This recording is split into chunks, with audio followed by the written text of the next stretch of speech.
9:30. Almost dawn. We should be home in another hour. This man's name is Martin Gordon. The lovely girl beside him is Brett, his bride of 2 wonderful weeks. It's late August. They're returning from their honeymoon to their home in quiet, peaceful Angel County, California.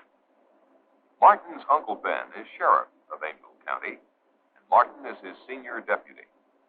Martin has high hopes of succeeding his uncle when Ben retires. But for now, Martin has only the thoughts, emotions, and pride of a very happy, newly married young man. Brett is his, and he feels no man could ask for more.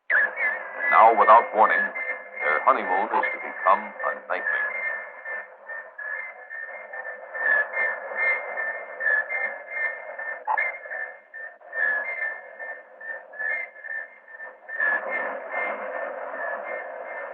Neither Martin nor Brett saw the glowing rocket descend in the early morning sky. It was reported to the sheriff's office by Jeff, the county forest ranger.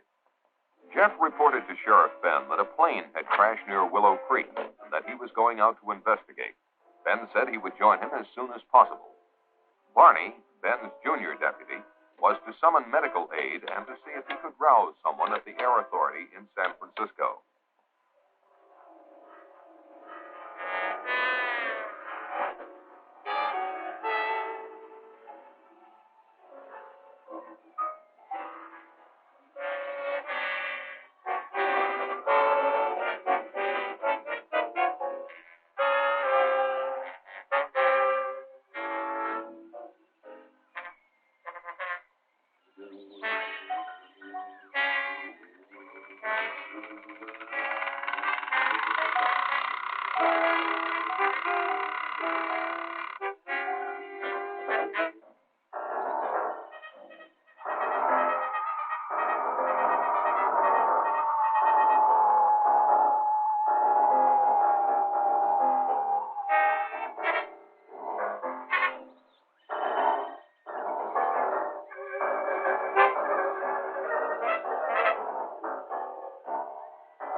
Must be an accident or something.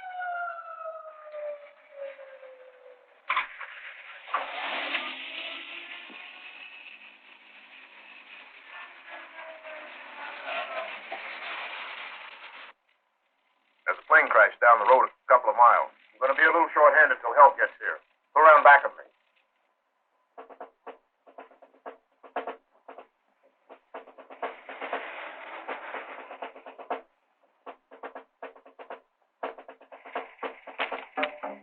Come along, both of you.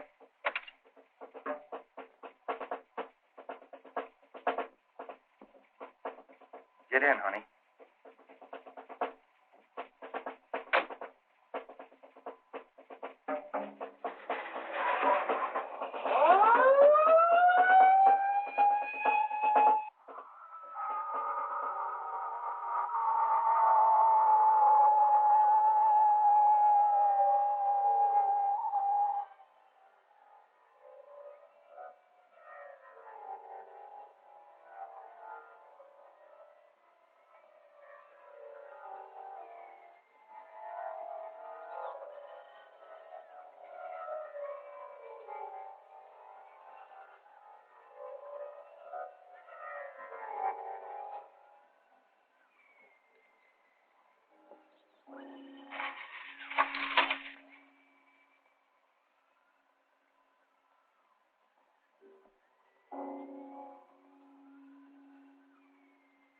location of the crash, they discovered Jeff's truck, but Jeff himself was not around. They proceeded with their investigation.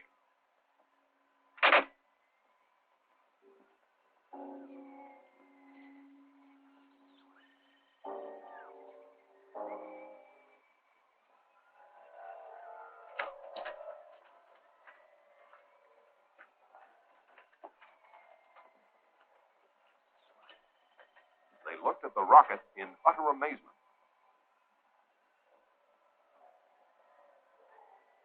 A puzzled Ben finally asked Martin what he made of the craft. It's no airplane. Could be one of our missiles. Or one of theirs. You could be right, honey. Don't think we have anything this big.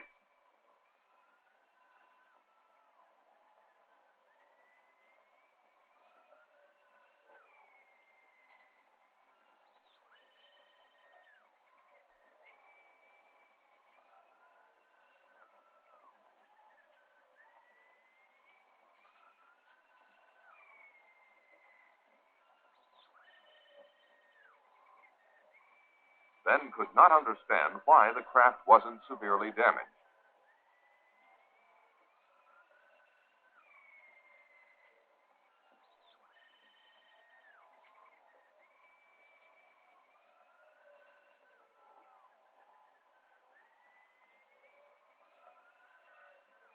This hat belongs to Jeff Peters. Jeff! Jeff! Jeff, are you in there? Martin, go back to my car and get my flashlight.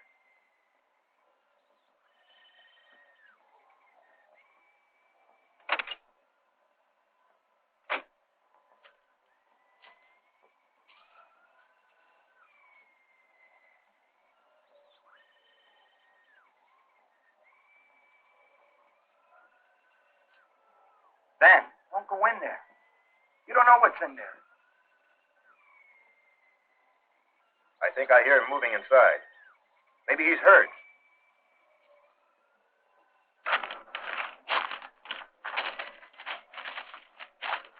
Ben, please don't.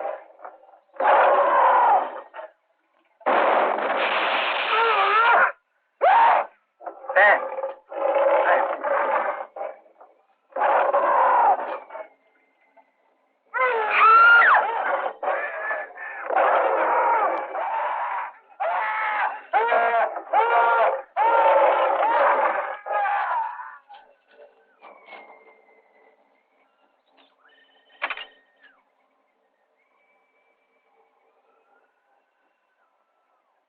Car 1, calling in. Car 1, calling in.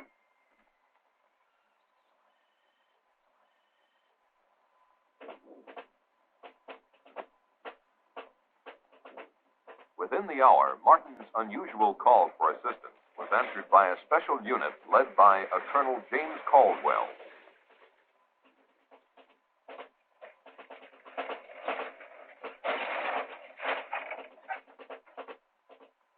Let's get going. Let's go. Let's go. Move it over. Let's get going. Let's go. Let's go. All right, back on the truck. Let's go.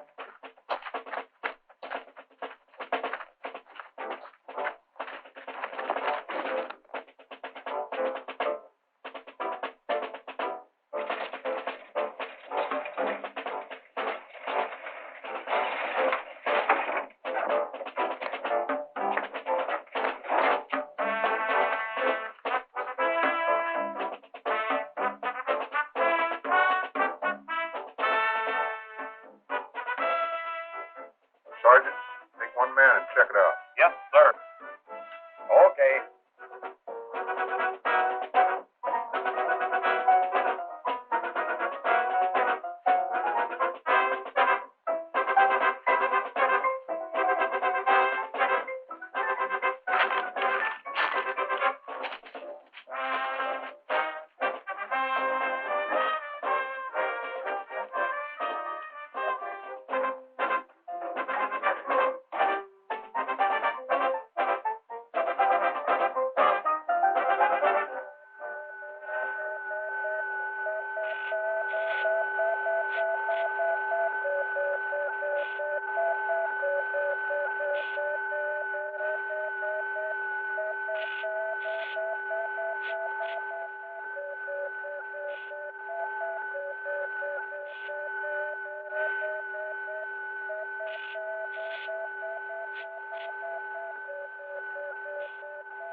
The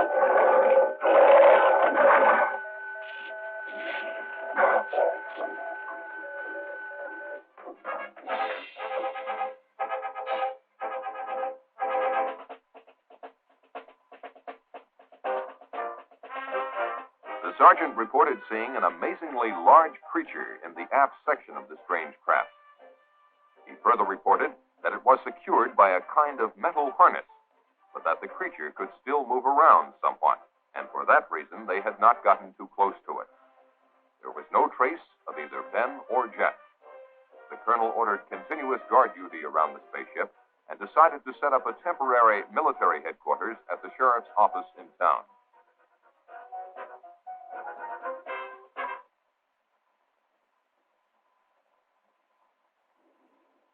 By the next day, Colonel Caldwell had the situation well in hand. He had called Washington and received his orders from the highest possible authority. He was to maintain tight security and to await the arrival of a Dr. Bradford, who had been on assignment at the Jodrell Bank Radio Observatory in England. Upon arrival, Bradford was to take complete charge of the operation. He was the world's leading authority on space emissions and had worked out a series of systems that might lead to communication with other forms of life, when, as, and if they were contacted.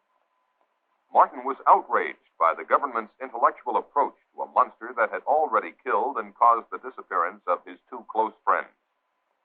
Caldwell tended to agree with him, but stated he had to follow his orders. One of those orders was to suppress the news of the death of Ben and Jeff. Martin was appointed temporary sheriff, and all news intended for public consumption was to emanate from his office. The Air Authority issued a cover-up story that a plane had crashed and burned, and this was to suffice until the experts cleared up the mystery of the visitor from outer space.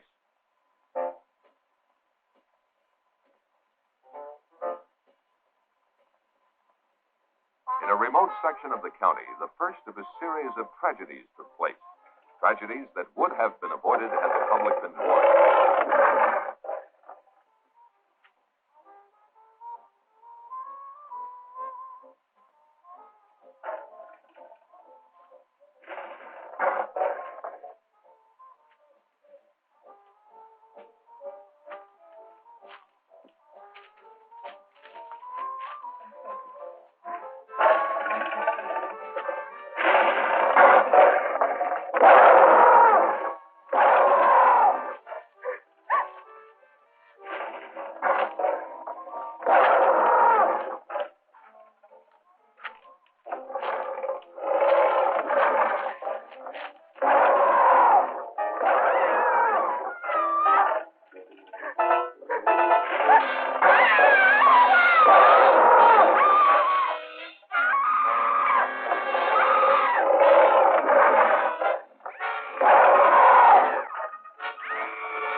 were awaiting the arrival of Dr. Bradford, Martin instructed Barney, on advice from Colonel Caldwell, to plant in the local papers the news that Ben and Jeff had taken off on a fishing trip to British Columbia. The colonel had impressed the bereaved families with the necessity of maintaining secrecy, and these brave relatives had agreed.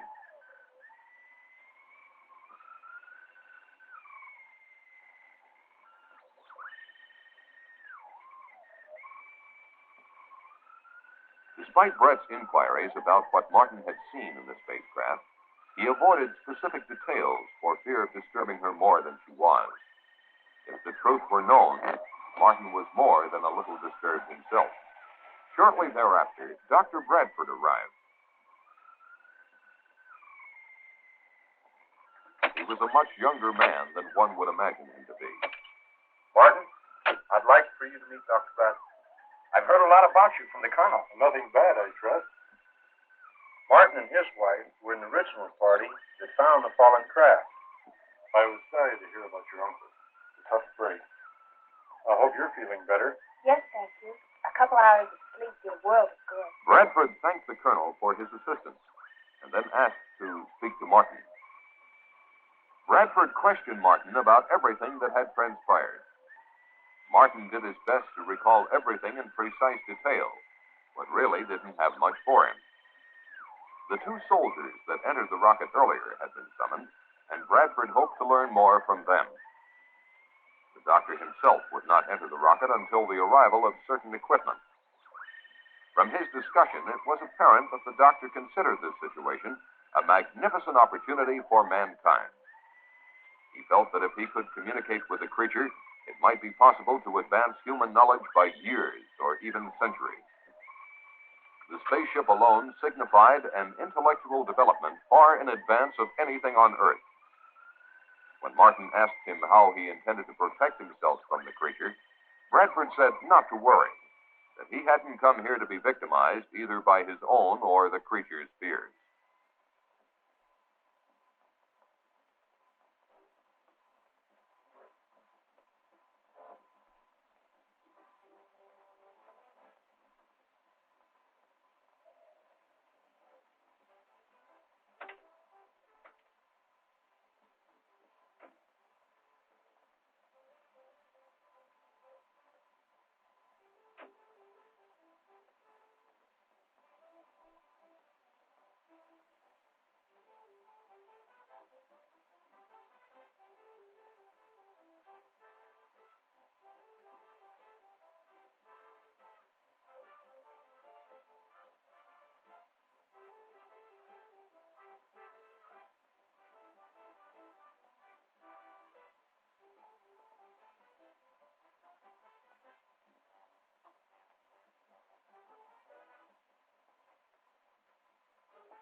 Oh, hi, Barney.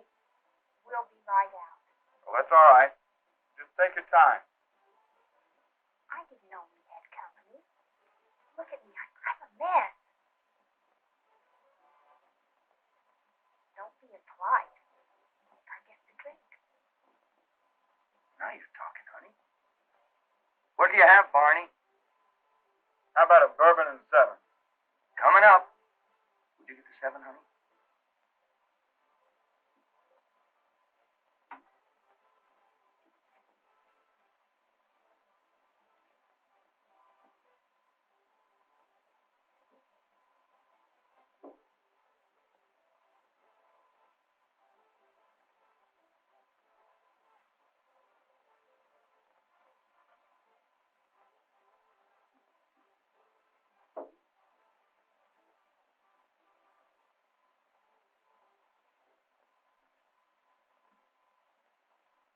Barney, you should try marriage.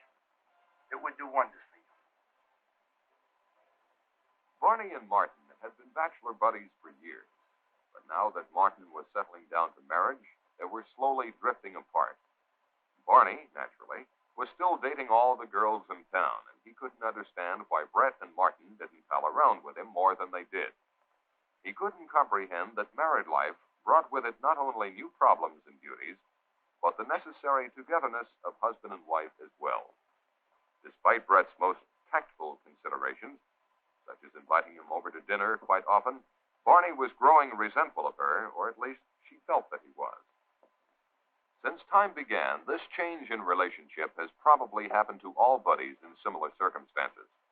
Life has its way of making boys grow up, and with marriage, Martin's time had come. His life was now Brett, a life that he thoroughly enjoyed.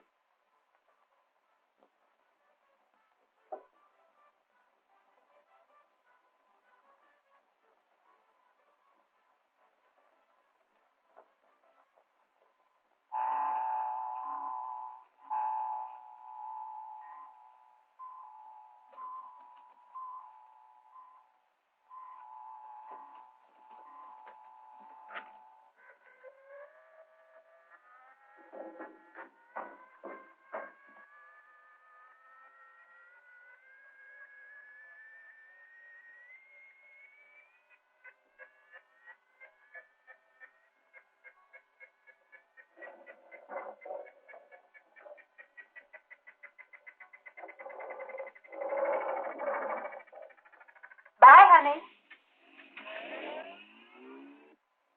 The next morning, Betty Johnson, as usual, blew a goodbye kiss to her husband, but for the last time.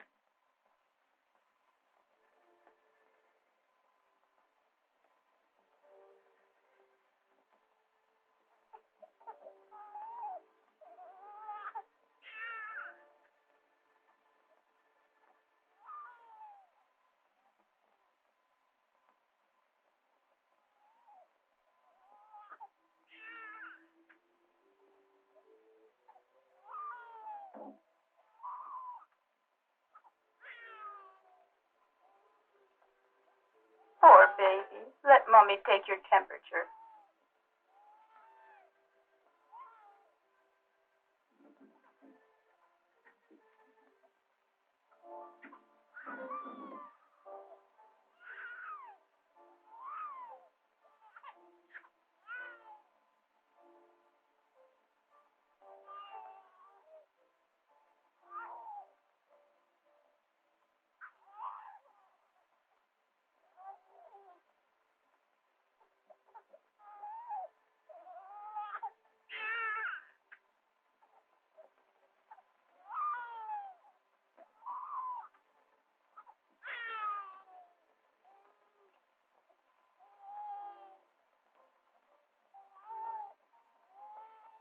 Poor baby. You'll feel better soon.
Grandpa, can I go for a walk?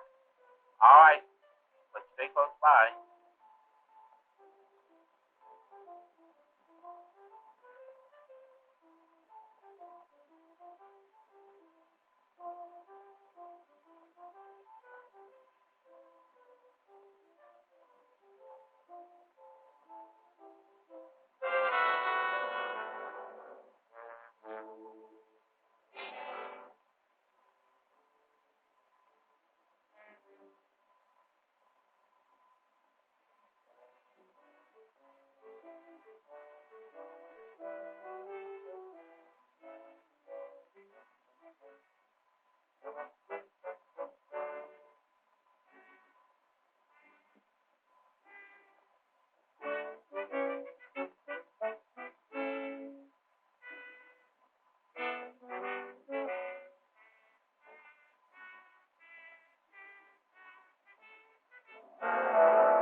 Bobby.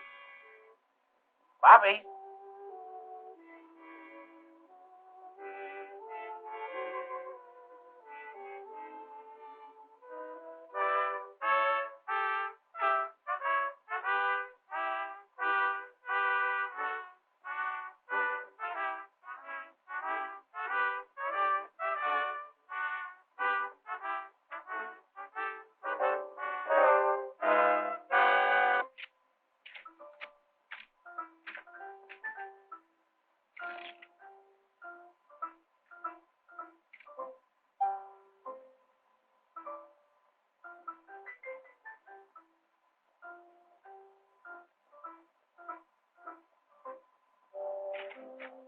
Bobby!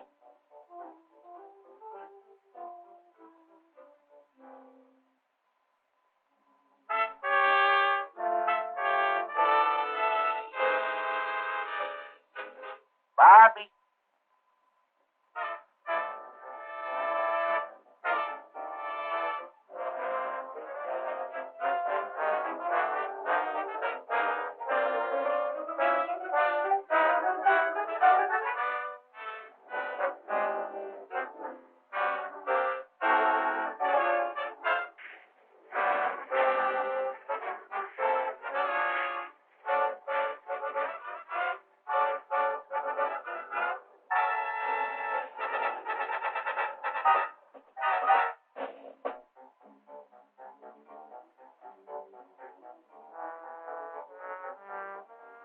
Bobby.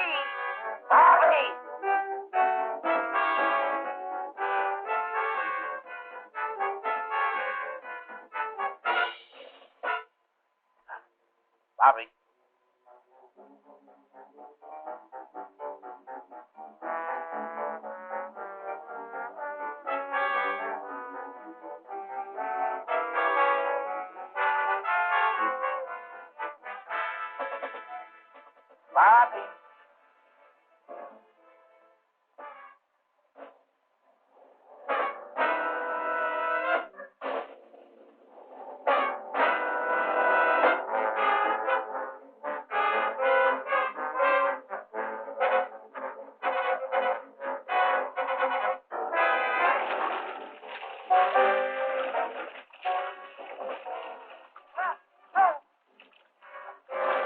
Help! Help! Help! Help! Help! Help!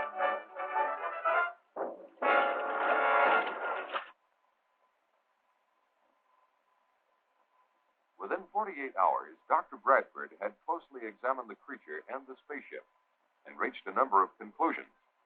He was sure the creature had come from beyond our solar system because it adapted to our environment so quickly, and no planet or dead star near us has conditions similar to the Earth. Of special interest to him was the hull of the ship. It was composed of an alloy unlike anything human science had ever encountered. The doctor had run a number of tests on the metal, but its molecular structure remained a mystery. Because there was no food on board, Bradford presumed the creature had been in a state of suspended animation, particularly because it had survived the trials of re-entry and impact without apparent harm. So far, he had no success in communicating with it, but he had not yet exhausted all possibilities. On a more subjective basis, he had the curious feeling that the creature did not want to communicate with him. Such a confession on the part of this eminent scientist made Martin feel quite apprehensive.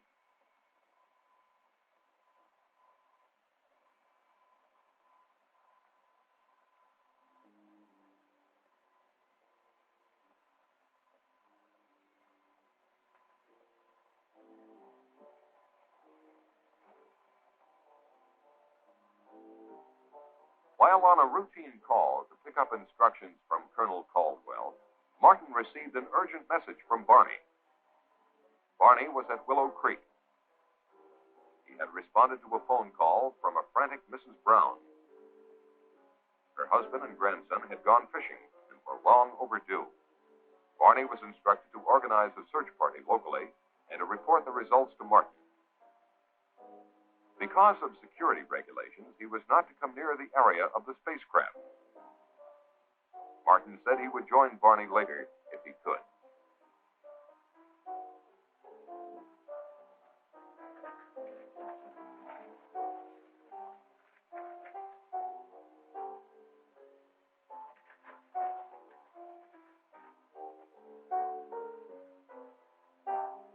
Acting on a hunch, Martin decided to see for himself if the monster was still there. It was. Bradford had installed TV cameras inside the spaceship and was testing the creature's reactions to sound, light, electricity, color, and air pressure. When Martin asked him if he had any luck in communicating with the beast, Bradford confessed that he hadn't, but would try again when certain data was returned to him from computer processing. It was at this time that Bradford came up with a frightening theory, namely that the creature might be a product of engineering, the same engineering that built the spaceship. What he didn't understand was why some form of communication had not been built into the creature. When Martin asked him if this weren't something to worry about, Bradford said no, with probably his own failing at not being able to establish communication. It seemed to Martin that if Bradford's theory were correct, humanity might be in grave danger. Bradford dismissed Martin's fears by pointing out that the creature was not exhibiting any signs of violence, and besides, it was firmly secured by the harness. That afternoon in Moncrief Park, a group of neighbors got together for a hootenanny. She left me sad, but still I am happy. In fact, I am glad, for I am as free as that bird in the tree, 'cause she left me alone and could not marry me. I said that I loved her and would till I died. I tried to forget her, and I really did try, but I'll still think of her till the day that I die. 'Cause I think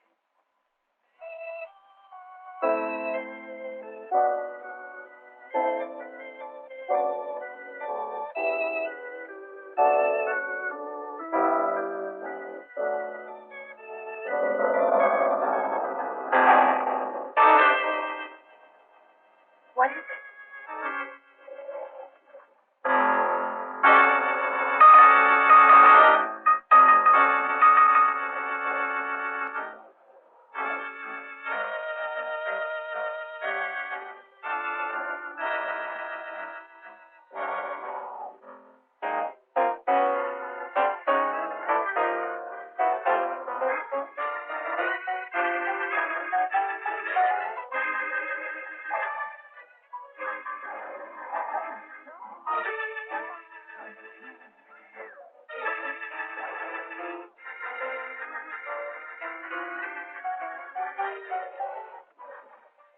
You stay there. Stay calm.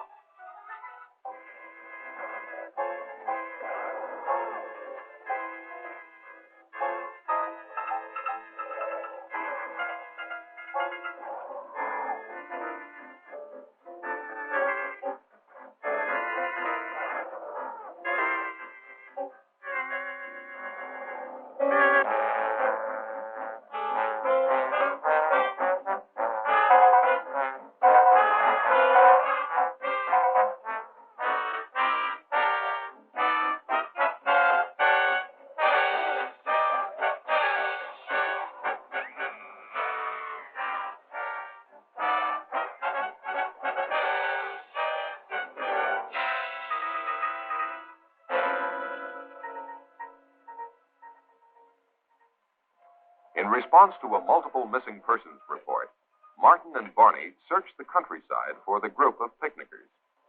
The only trace they found of them was the remains of a guitar one of them carried. This wholesale disappearance of a large group of people, coupled with earlier missing persons reports, led Martin to only one conclusion. There must be another monster, and it was on the loose.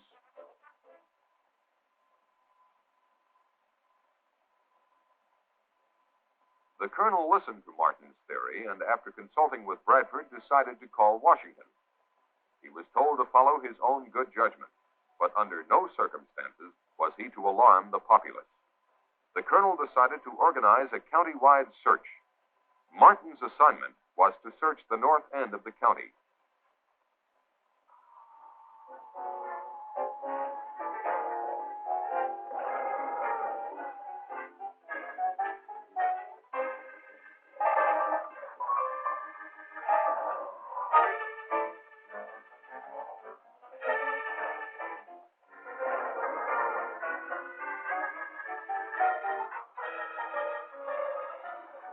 While Martin and Brett were engaged by the search, the monster was moving toward the community dance hall.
I've had enough of that guy.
While Martin and Brett were taking a break from the search, a call came through which confirmed Martin's theory.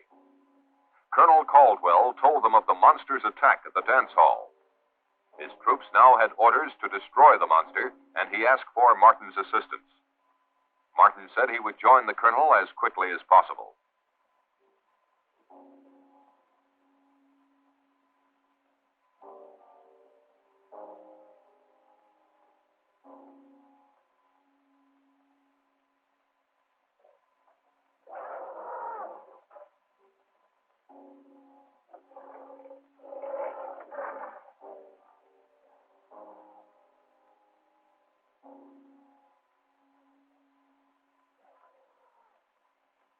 The monster next appeared in Lover's Lane.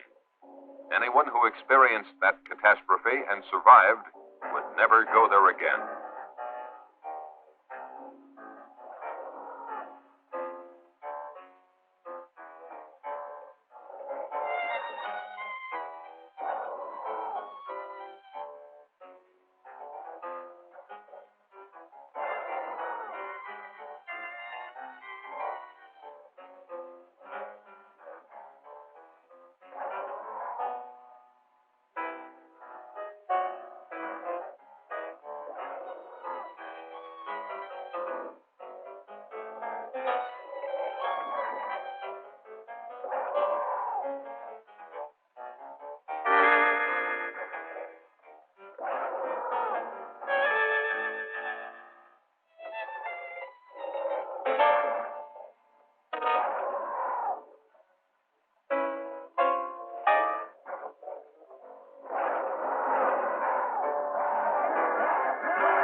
God.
It was almost an hour before Caldwell learned of the monster's devastating new attack.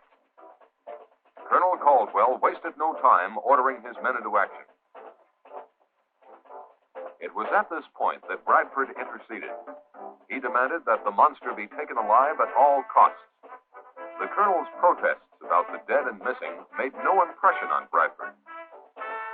Caldwell conceded to the point of assuring Bradford that they would not destroy the monster if they could avoid it.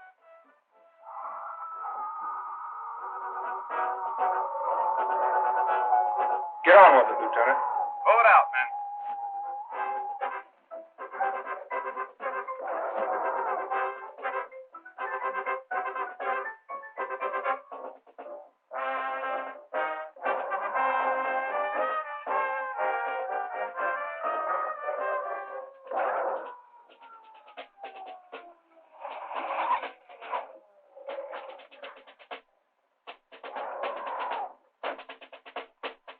When Martin's party arrived and offered to help, the colonel told them enough lives were being endangered. They were to be part of the second line of defense, to be used only if necessary.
The sergeant, a shaken man, returned babbling about what had happened.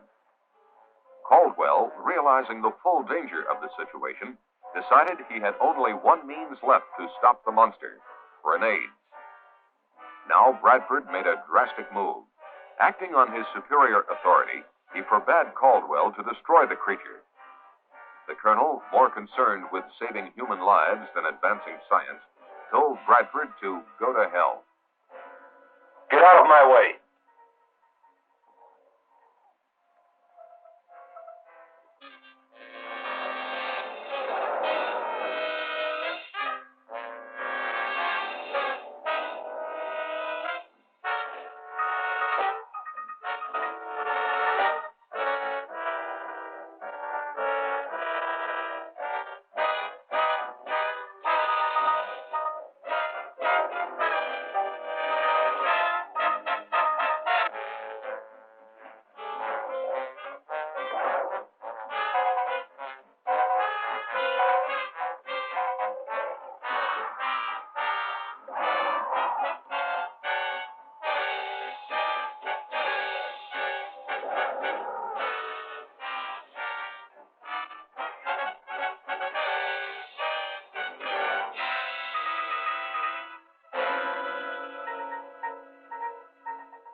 Where's he going in such a hurry?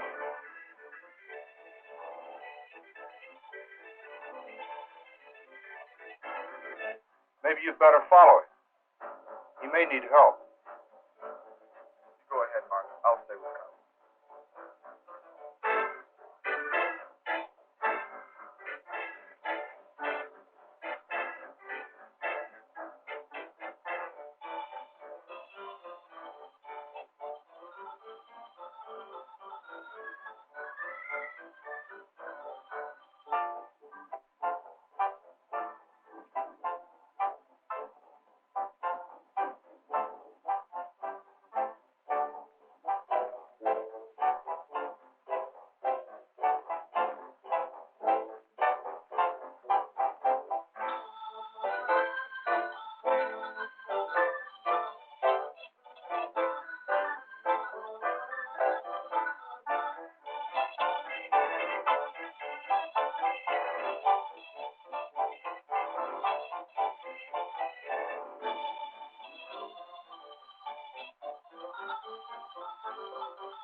explosion loosened the harness on the monster and allowed it to escape.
Martin tried to help the doctor, but there was no time.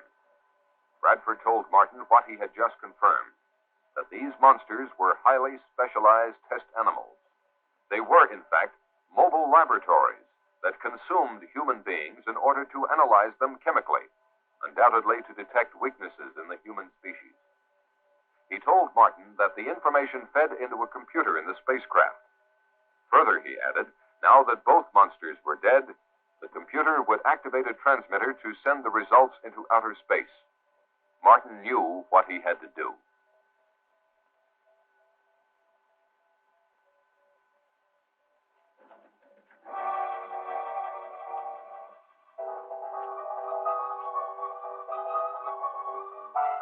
As Martin entered the spaceship, he heard the transmitter generator kick on.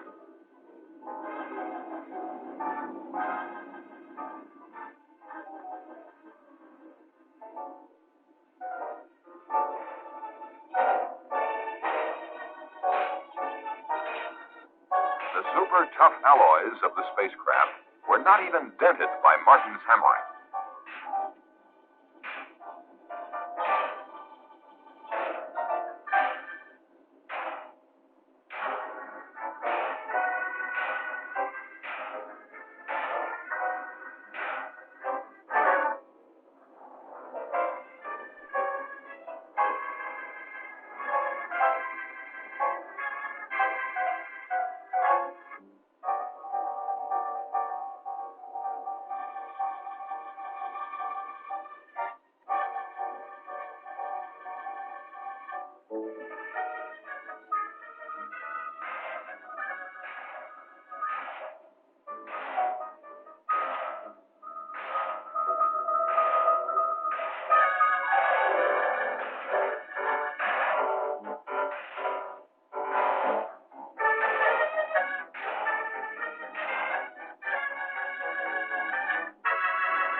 As the transmitter stopped, Martin felt sick. Evidently, all the information had been transmitted.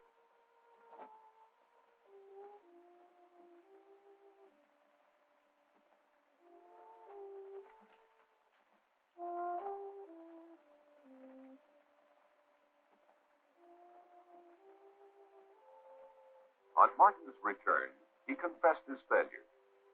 He slowly asked Bradford what was in store for humanity. Bradford was pessimistic, but implied that maybe all was not lost. After all, he told them, the vastness of the universe is incredible. If these monsters had come from its outer limits, their home might even no longer exist. Or if they do come again, perhaps man will have advanced enough to cope with them and those who made them. Only God knows for sure, were Bradford's last words to anyone on this earth.